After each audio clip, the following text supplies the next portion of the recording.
Vincent Nolan wasn't supposed to be on that street. His driver had taken a wrong turn, and he'd decided to walk the last block for air, but that small detour changed everything. He spotted her right before she dropped the bag. A carton of eggs hit the sidewalk, bursting on impact, yolks spreading like sunshine across the concrete. Her face flushed, arms full, and she bent down to pick up a rolling can with her elbow. Vincent stepped forward, instinct more than thought. "Let me help you." She flinched, eyes wide. "Oh, I'm fine." Another apple slipped from the paper bag. He caught it mid-air. "You're definitely not fine." She laughed under her breath, brushing a strand of hair from her cheek. "Okay, maybe not, thank you." He lifted the other bag from her arm, careful not to spill what was left. "Grocery store nearby, 2 blocks back. I didn't expect the handles to break halfway home." She gave him a sheepish smile.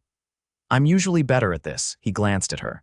She was wearing a faded t-shirt, jeans with a rip at the knee, and sneakers that had seen better days. No makeup, no jewelry. Just honest eyes and a tired smile. "I'm Vincent," he said, shifting the bag in his arms. Valeria Cross." "Where are you headed?" "Just around the corner. Apartment 6 on the 2nd floor," she said, then frowned. "Wait, you don't have to," but Vincent was already walking. She followed, a little flustered. "Really, I can take it from here." "I believe you," he said without slowing, "but I'm already carrying your dinner." Valeria studied him as they walked. He didn't look like a guy who did this often. His shirt was clearly tailored, sleeves rolled up to reveal a watch that definitely didn't come from the clearance rack. His shoes were spotless, his jaw clean-shaven, but he didn't act like he was above helping her. When they reached her building, she unlocked the door and led him up the narrow staircase. He paused at the top, looking around the small hallway. "This is me," she said, unlocking her door. Inside was a modest studio with a tiny kitchen and a futon that doubled as a bed. He stepped in and placed the groceries gently on the counter. "Do you want me to stay and help clean the egg off your shoes?" She laughed again, and it was the kind of laugh that made his chest feel lighter. "I think I'll survive," she said. "Well, I'm glad I could help." "Seriously," she said, her voice softer now. "Thank you, you didn't have to. Most people would have walked right by." He met her gaze. "Most people aren't me." Something passed between them, quiet, real, then she stepped back and smiled. "Can I offer you coffee?" "Or tea? It's the least I can do." He hesitated. He had a meeting in 20 minutes, but something about that moment made him pause. "Coffee," he said. "If you've got the time." She blinked. "I've got the time." The coffee was instant and slightly bitter, but he drank it like it was the best thing he'd ever tasted. "You don't live around here," she said, sitting across from him at the small kitchen table. "No," he admitted. "Office is uptown." "I was supposed to be in a car, but the traffic was brutal." She tilted her head. "You work in finance, sort of. I run a company that builds real estate tech platforms." She blinked.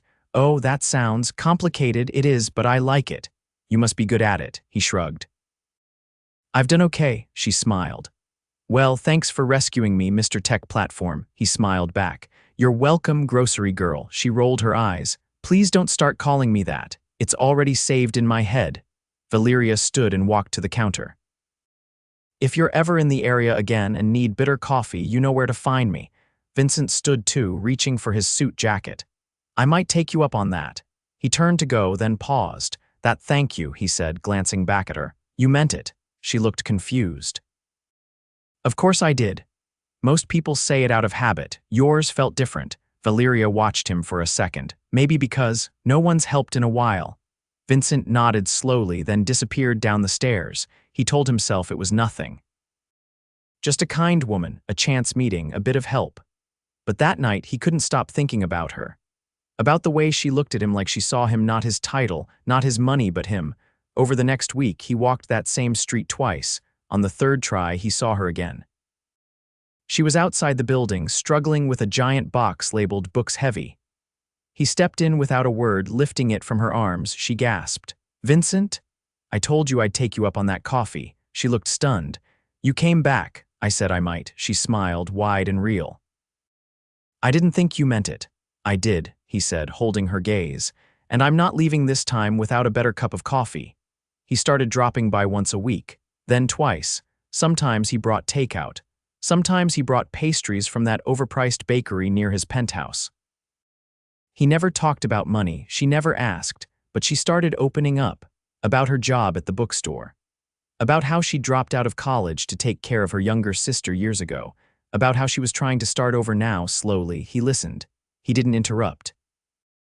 And when she talked, he looked at her like she was the only thing in the world. One night, he brought dinner Thai food, 2 bags worth and a bottle of wine.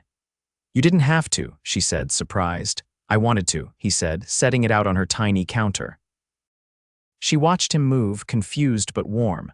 "Vincent, this stuff isn't cheap." He met her eyes. "Neither are you," she blinked. "What? You're not some random girl I picked up off the street, Valeria. I like you, I think about you, I want to be here." Her breath caught. "But you're you. And I'm just—" "You're not just anything," he said, stepping closer. "You're kind, you're real, you make me want to be here, not in some boardroom or luxury event." She swallowed. "You don't know everything about me." "Then tell me," he said. "Let me in." She hesitated, then whispered, "I don't know how to let someone like you in." He reached for her hand. "Then let's figure it out together." She looked up at him, eyes shining. "Okay," and just like that, things shifted. For the first time in a long time, she felt safe. And for the first time in his life, Vincent Nolan felt like something was finally real. The first time Valeria stepped into Vincent's world, it was by complete accident. He had offered to walk her home again, the same way he had so many times now, but this time, he'd paused outside a sleek black car parked across the street instead of turning toward her building. "Let me drive you," he said casually, opening the rear passenger door. "It's late." She glanced between the car and the sidewalk. "You don't usually bring a car." "I don't usually have 3 back-to-back meetings and a dinner I'm already late for," he replied, holding the door open. "But I'd rather drop you off than leave you walking home alone." She stepped inside, hesitating only for a moment, and sank into the plush leather seat. The interior felt like a different universe, quiet, cool, and lined with soft lighting that glowed from beneath the seats. The driver didn't speak. He just nodded once, like he knew exactly what to do. When the door clicked shut beside her, she turned to Vincent. "This doesn't feel like a normal car." "It's not," he said, adjusting his cuff links. "It's bulletproof." Her eyebrows lifted. "Why would you need a bulletproof car?" He glanced out the window. "Some investors are less stable than the market." She stared at him. "That's not a joke, is it?" "No," he looked back at her. "But don't worry, I've never actually needed the armor." She leaned her head against the soft leather. "You're full of surprises. You haven't seen anything yet." The next morning, she found a paper bag hanging from her apartment door. Inside was a fresh kwasa, a small jar of peach jam, and a folded note. No signature.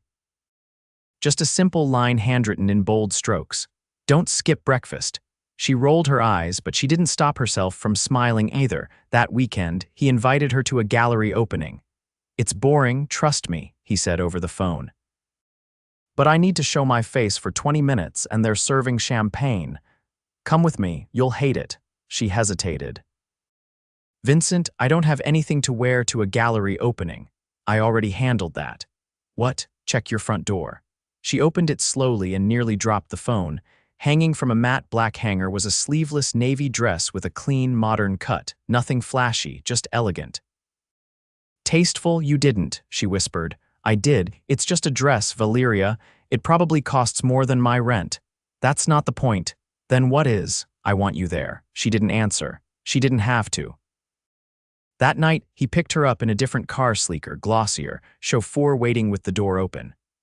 She stepped inside. Adjusting the necklace, he'd included a thin gold chain with a small sapphire pendant. When she climbed in, he looked at her for a long time, not saying anything. "Just looking." "What?" she asked, brushing invisible lint from her lap. "You're going to ruin this entire event for me," he said finally. She frowned. "Why?" "Because I'm not going to care about a single painting in that room." At the gallery, everyone seemed to know him. He nodded as people greeted him by name, shook hands with men in tuxedos, kissed the cheeks of women in sequined gowns.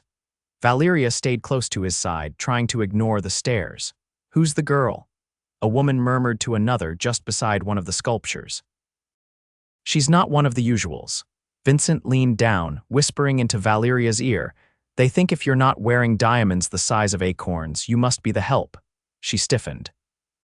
He added, I brought you because you're the only person in my life who doesn't pretend to like me. She turned to him. That's not true. He looked at her, eyes steady. Isn't it? Later, on the rooftop of the gallery, they stood in the chill air, looking out over the glittering skyline. I've never been to something like this, she murmured. I've been to too many.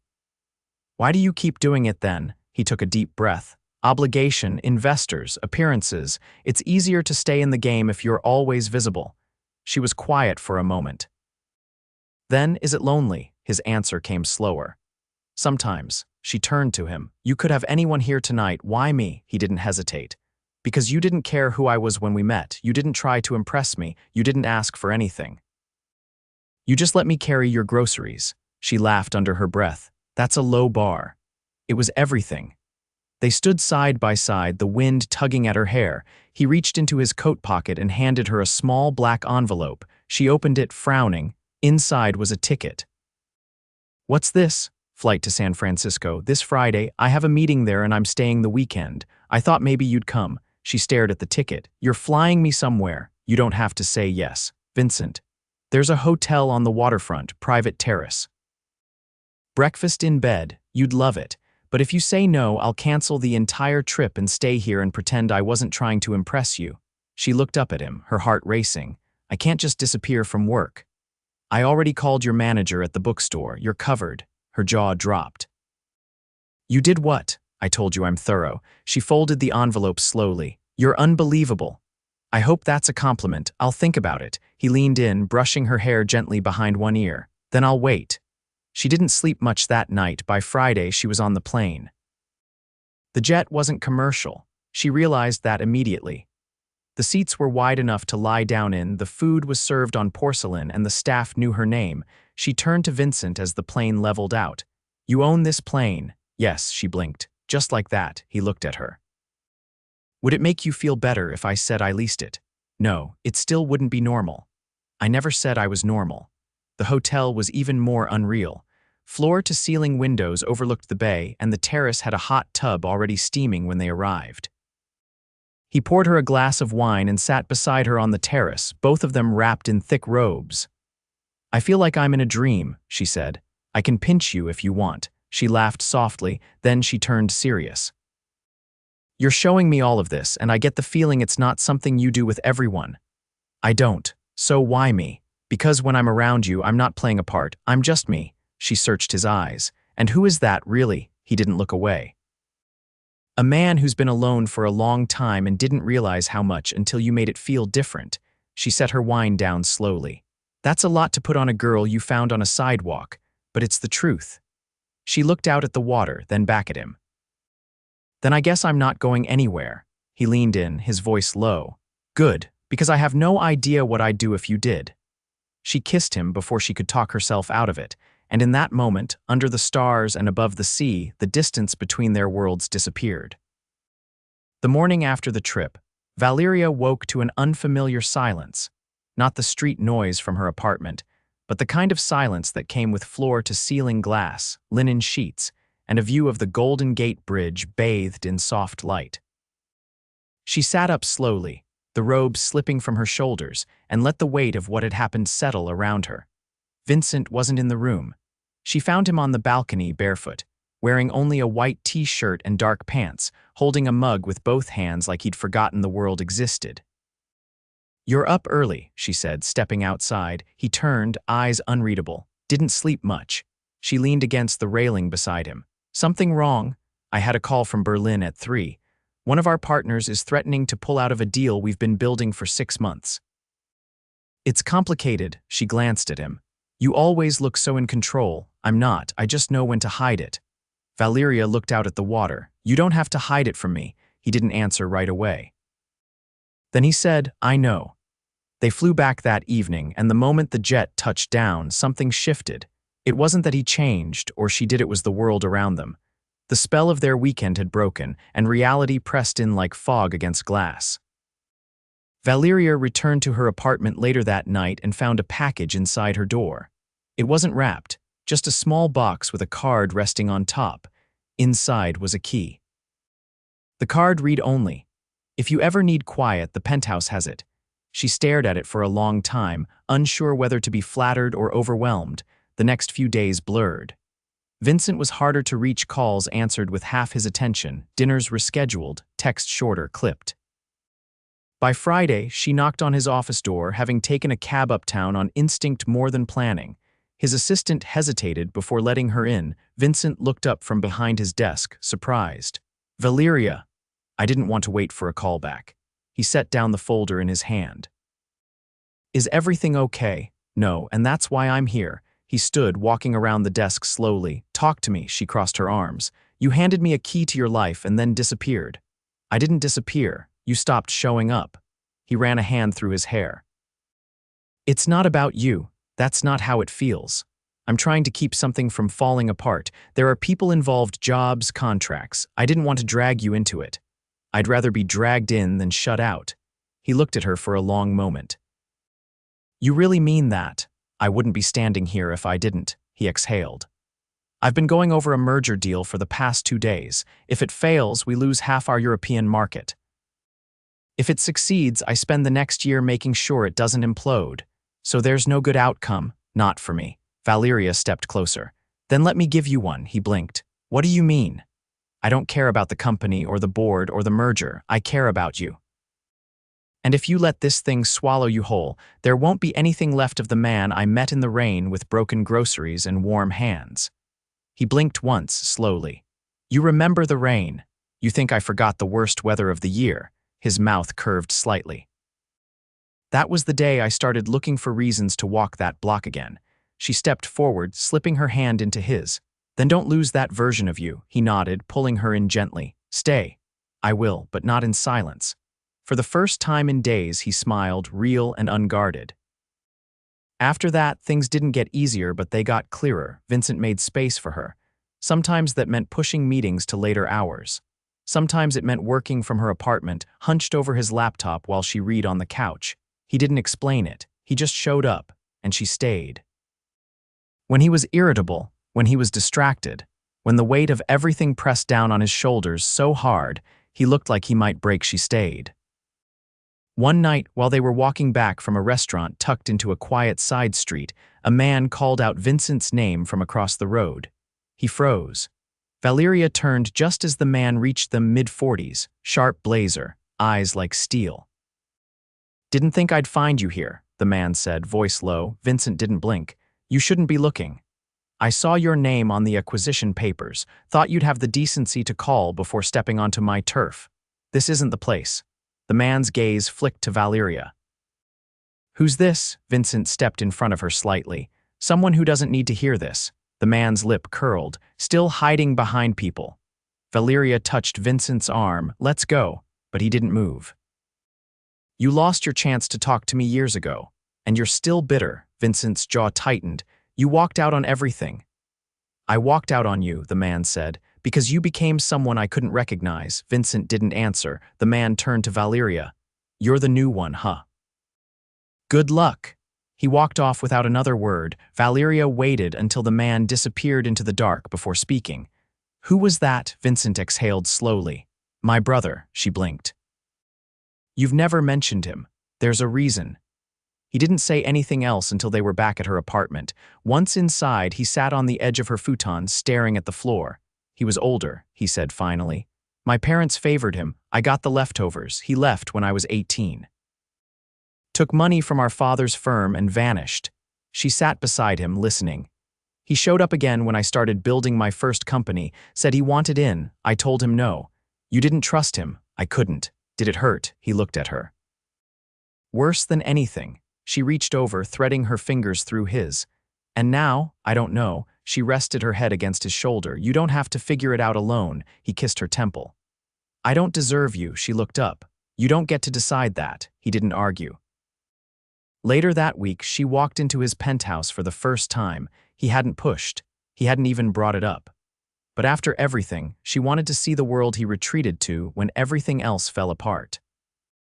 It felt like stepping into a magazine. Dark wood floors, minimalist art, a view that stretched across the city like a secret. But it wasn't cold, not anymore. His jacket was draped over a chair. A half-read book sat on the coffee table.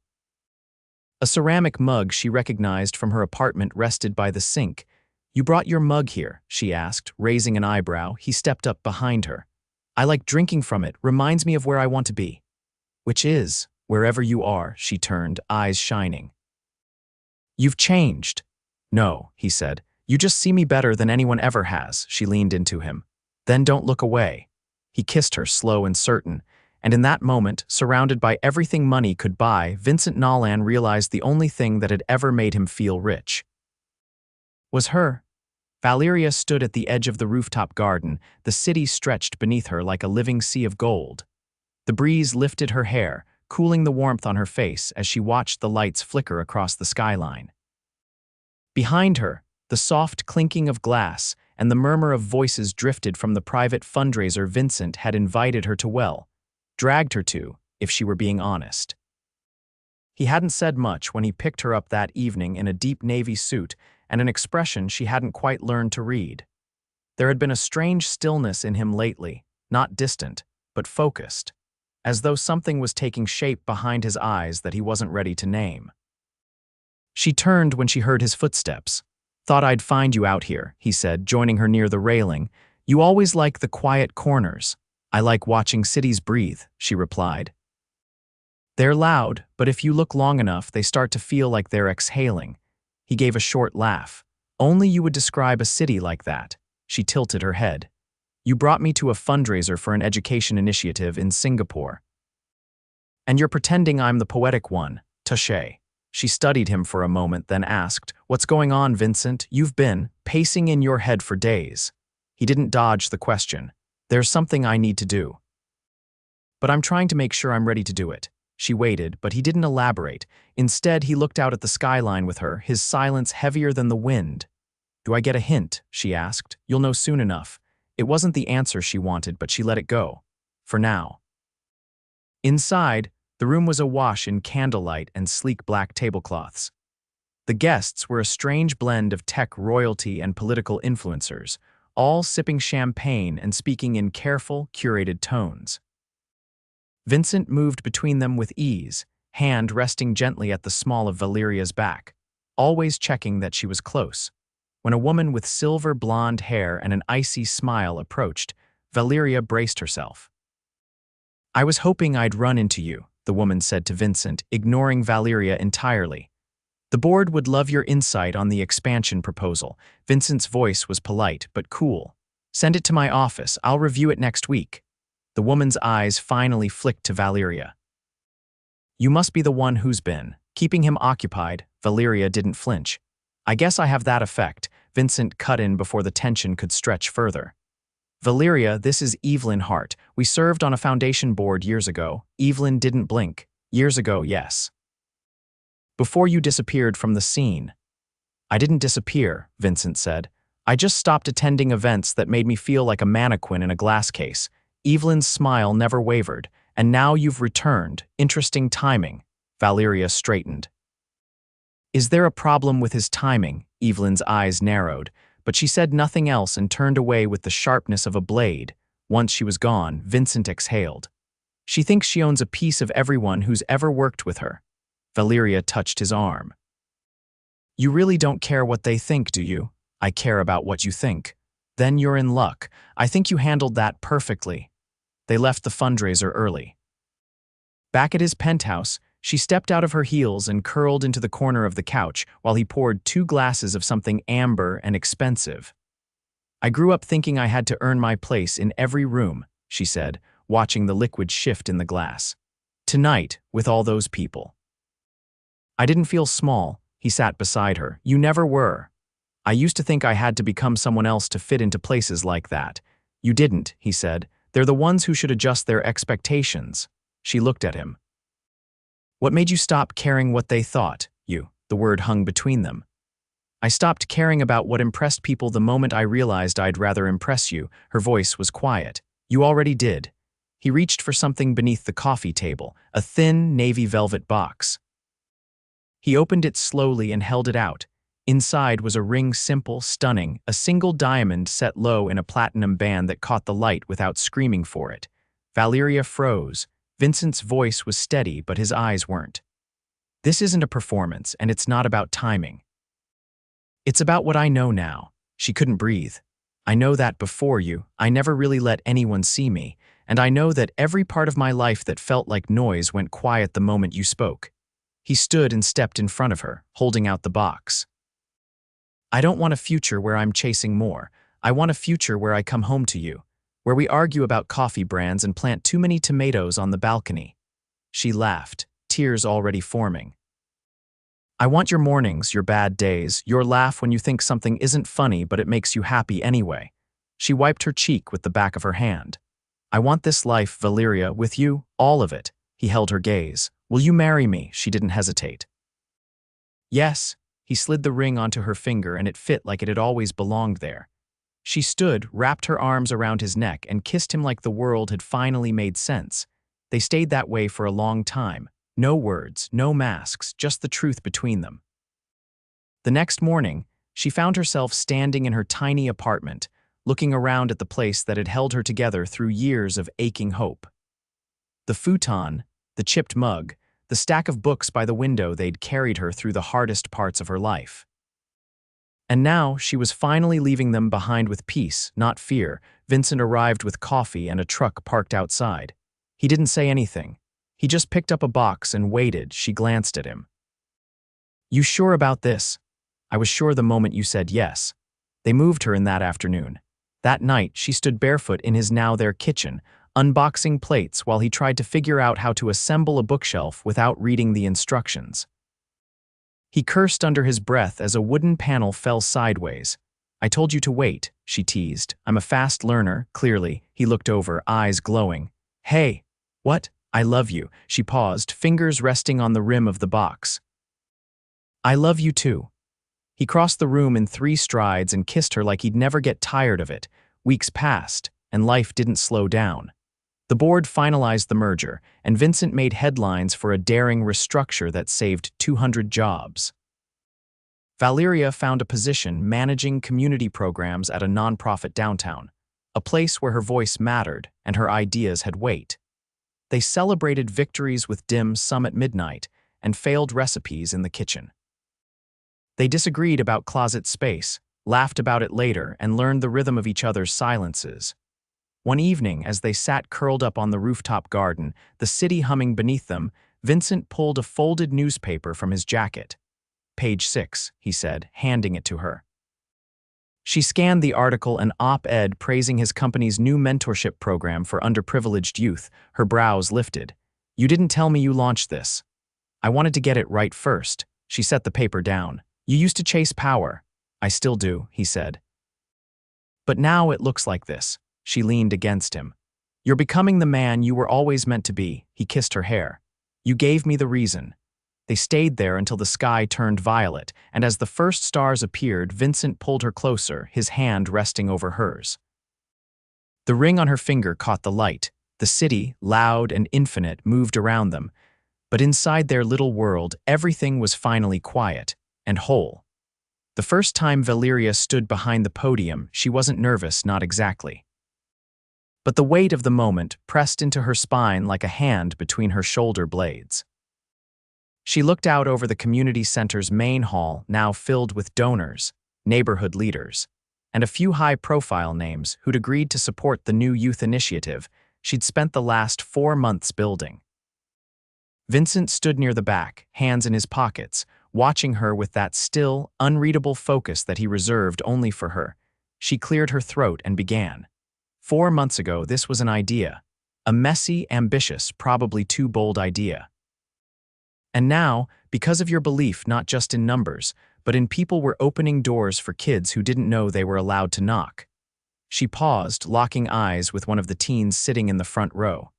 This isn't about charity, it's about equity. It's about giving kids what they deserve, a chance to believe they belong. When it was over, the applause was loud, but it was Vincent's quiet nod from the back that made her pulse slow. As the guests mingled, Valeria made her way through the crowd, thanking people, answering questions. She felt her phone buzz in her pocket twice but ignored it. For now, this moment mattered more. Later, when she finally checked it, she frowned. 2 missed calls from Vincent. 1 text, "Come home, it's urgent." Her stomach tightened. By the time she reached the penthouse, the sun had dipped low, casting amber streaks through the windows.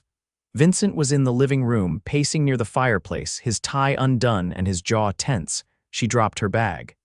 "What happened?" He turned, eyes sharp. "My brother showed up again," her breath caught. "Here? No, at the office. He walked in like he owned the place, said he wanted a meeting, said he wanted to make peace." She stepped closer.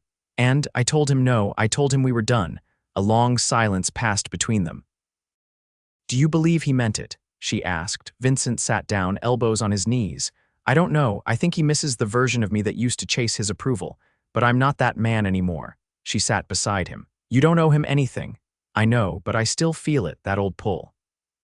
Like I'm supposed to fix it, even if he's the one who broke it." She reached for his hand. "You're not responsible for the people who walked away from you, only for the ones who stayed." He looked at her, and the frustration in his eyes finally softened. "Thank you for saying that. You don't need to earn forgiveness from someone who never asked for yours." He exhaled, leaning back. "It's just I keep waiting for it to stop haunting me. Maybe it won't. But it doesn't get to own you." Later that night, Vincent stood in the kitchen, pouring 2 glasses of wine. Valeria leaned against the island, her bare feet silent against the tile.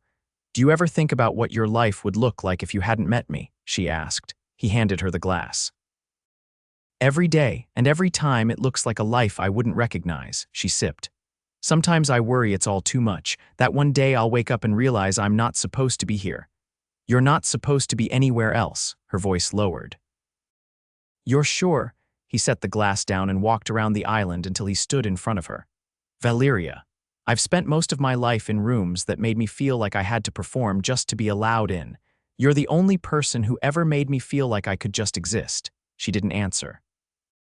She didn't need to. They spent the rest of the night on the balcony, wrapped in a blanket, watching the city breathe beneath them. No words, just quiet certainty. The next week, Vincent surprised her with something unexpected, not extravagant, not showy. A small studio space tucked above a bookstore downtown, with exposed brick walls and a single skylight that flooded the room with afternoon sun. He handed her the key without preamble. "I know you've been talking about starting something on your own. Workshops, mentoring, maybe even a curriculum. This is yours, no strings." She stared at the key, stunned. "You did this for me," he shrugged.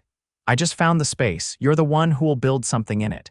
She walked around the room slowly, touching the dusty shelves, the old radiator, the cracked windowsill. "I don't know what to say." "Then don't." She turned, tears in her eyes. "I love you, I know." He stepped forward, brushing his thumb beneath her eye. "And I'm going to spend the rest of my life giving you reasons to say it again." They spent the rest of the spring building. Her program launched with a slate of guest speakers, internships, and hands-on creative workshops for students who'd never been told their ideas mattered. Vincent's company adjusted its internal policies to support minority-led startups, and he stepped back from the spotlight more often, choosing impact over visibility. They fell into a rhythm not flawless, not perfect, but full of intentional choices. Laughter over burnt toast. Arguments about paint colors. Late-night walks through the quiet streets when neither of them could sleep. One afternoon, Valeria returned home to find a single envelope propped on the counter. Not a gift, not jewelry, just an invitation. Inside was a letter from a publisher. Her curriculum proposal had been accepted for national distribution. They wanted to partner with her to develop a full series of community-based educational resources. She dropped the envelope and stared at it like it might vanish. Vincent walked in moments later, 2 coffees in hand. She turned, eyes wide. "Did you know?" He handed her a cup. "I hoped," she laughed, covering her mouth. "They want to make it real, all of it." "You already did that." She launched into his arms, nearly spilling the coffee. Over the summer, they hosted their first rooftop dinner. Friends and colleagues gathered beneath strings of lights, the city humming below. Vincent grilled badly. Valeria made cocktails with too much citrus. Everyone laughed. At the end of the night, as the last guests trickled out, Valeria stood barefoot on the rooftop, looking out at the skyline. Vincent came up behind her, wrapping his arms around her waist. "Do you remember the first time we stood on a rooftop together?" she asked. "You were in a navy dress and I was falling in love," she smiled. I didn't say it then, but I was too. He kissed her shoulder. What would you say now? She turned in his arms. That I never imagined a life like this, and now I can't imagine anything else. He kissed her, slow and sure. The seasons shifted. Autumn brought crisp air and new projects. The studio grew. Her program expanded to other cities. Vincent's schedule stayed full, but his priorities never wavered. They traveled when they could, quiet weekends in small towns, long drives with no destination.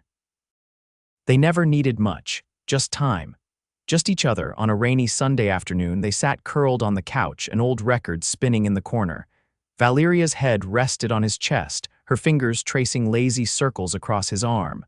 I used to think love was supposed to be dramatic, she said. Like fireworks or chaos. And now I know it's this, peace, choice, showing up. He kissed her hair. That's the only kind I ever wanted. The rain tapped gently against the windows and they stayed wrapped together as the hours passed, nothing left unsaid, nothing left undone. Just a life built, not borrowed, and love not imagined but real, fully theirs, forever.